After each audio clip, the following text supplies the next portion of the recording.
आज हम एक ऐसे सरकारी प्रोग्राम के बारे में बात करने वाले हैं, एक ऐसा काला सच जिसे दुनिया की सबसे पावरफुल इंटेलिजेंस एजेंसी CIA ने 20 साल तक दुनिया से छुपाए रखा।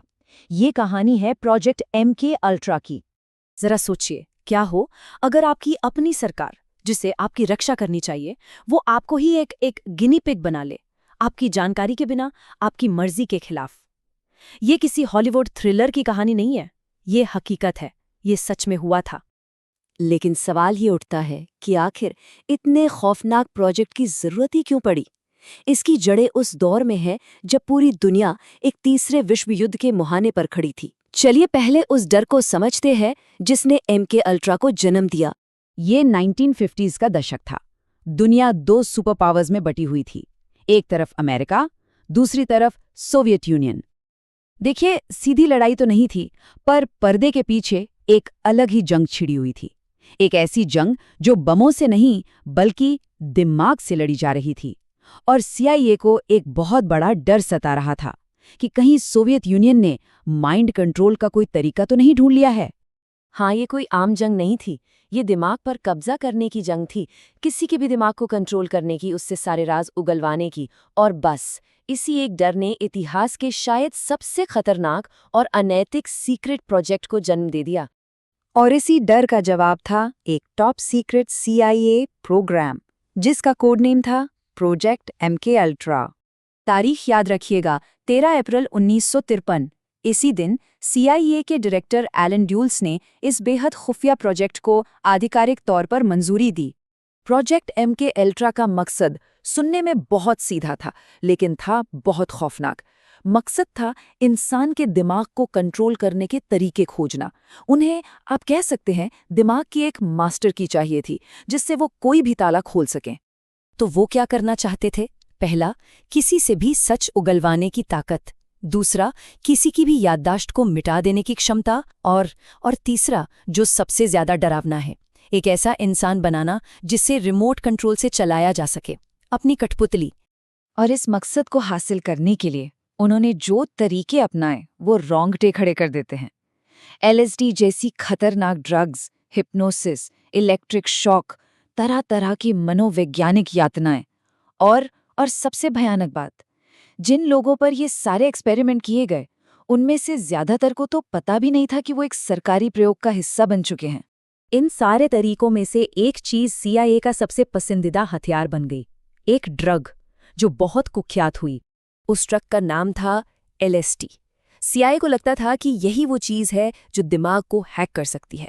उन्हें लगा कि LSD किसी भी इंसान को उसकी असलियत की दुनिया से पूरी तरह अलग कर सकती है, जिसके बाद उसे कंट्रोल करना बहुत आसान हो जाएगा। और इसी सोच के साथ शुरू हुआ उनका सबसे घटिया और बदनाम सब प्रोजेक्ट, ऑपरेशन मिडनाइट क्लाइमैक्स। सोचिए, CIA ने सैन फ्रांसिस्को में बाकायदा वेश्यालय चलाए। वहां जो लोग आते थे उन्हें पता भी नहीं चलता था, और उनके ड्रिंक्स में चुपके से LSD मिला दी जाती थी। और फिर CIA के एजेंट्स वन वे मिरर के पीछे छिपकर उन पर इस ड्रग के असर को देखते थे। वो बेचारे लोग बस एक एक्सपेरिमेंट के मोहरे थे। लेकिन ये एक्सपेरिमेंट सिर्फ आम लोगों तक ही सीमित नहीं थे। कभी कभी CIA के ये खतरनाक खेल अपनों पर ही भारी पड़ जाते थे। और ये कहानी है फ्रैंक ओल्सन की। फ्रैंक कोई आम नागरिक नहीं थे, वो खुद CIA के लिए काम करने वाले एक साइंटिस्ट थे, एक पति थे, एक पिता थे।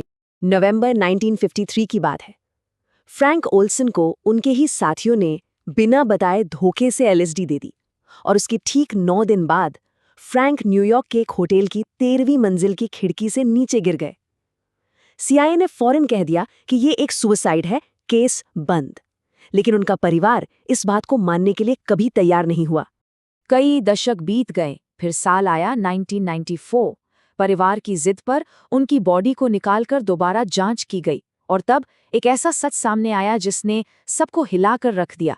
फोरेंसिक रिपोर्ट में साफ लिखा था कि फ्रैंक के सिर पर चोटें गिरने से पहले लगी थीं, मतलब उन्हें पहले मारा गया था और फिर खिड़की से फेंका गया था।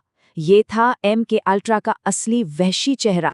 तो सवाल ये उठता है कि अगर CIA इतनी पावरफुल थी, तो फिर 20 साल तक चलने वाला ये खौफनाक सच आखिर दुनिया के सामने आया तो आया कैसे? बात है 1973 की। अमेरिका में वाटरगेट स्कैंडल का बवाल मचा हुआ था। इसी अफरा तफरी का फायदा उठाकर CIA के डायरेक्टर रिचर्ड हेल्म्स ने एक सीक्रेट ऑर्डर दिया, MK अल्ट्रा से जुड़ी हर एक फाइल को नष्ट कर दो। हजारों की तादाद में फाइलें जला दी गईं, हमेशा के लिए। सब कुछ खत्म हो जाता, लेकिन उनसे एक छोटी सी गलती हो गई। कुछ फाइल्स गलती से कहीं और फाइल हो गई थीं और वो जलने से बच गई। और फिर 1977 में फ्रीडम ऑफ इंफॉर्मेशन एक्ट के जरिए वही बची खुची फाइल्स पब्लिक के सामने आ गई। और जब सच सामने आया तो पूरी दुनिया के होश उड़ गए। जिस सच को सरकार ने 20 साल तक दबाए रखा था, वो अब खुली किताब की तरह सबके सामने था। लेकिन पता है, सच सामने आने के बाद भी इस कहानी में इतने सवाल बाकी हैं जिनके जवाब शायद हमें कभी नहीं मिलेंगे। कुल कितने लोगों पे ये एक्सपेरिमेंट हुए, कितने लोगों की जानें गईं, और सबसे बड़ा और सबसे डरावना सवाल, उन हजारों फाइलों में और कौन-कौन से राज दफन थे जिन्हें हमेशा के लिए जला दिया गया। ये वो सवाल हैं जिनके जवाब शायद इतिहास में हमेशा के लिए खो चुके हैं। और एक सवाल जो आज भी परेशान करता है, वो ये है कि क्या इस तरह के प्रोग्राम वाकई में बंद हो चुके हैं? क्या हम यकीन से कह सकते हैं? इसकी कोई गारंटी नहीं है। देखिए, प्रोजेक्ट MK अल्ट्रा एक बहुत बड़ी और डरावनी याद दिलाता है कि जब किसी को भी बिना किसी जवाबदेही के बेहिसाब ताकत मिल जाती है तो वो कितनी खतरनाक हो सकती है। और ये कहानी हमारे लिए एक आखिरी बहुत ज़रूरी सवाल छोड़ जाती है। क्या हम उन लोगों पर भरोसा कर सकते हैं जिनके हाथों में सत्ता है?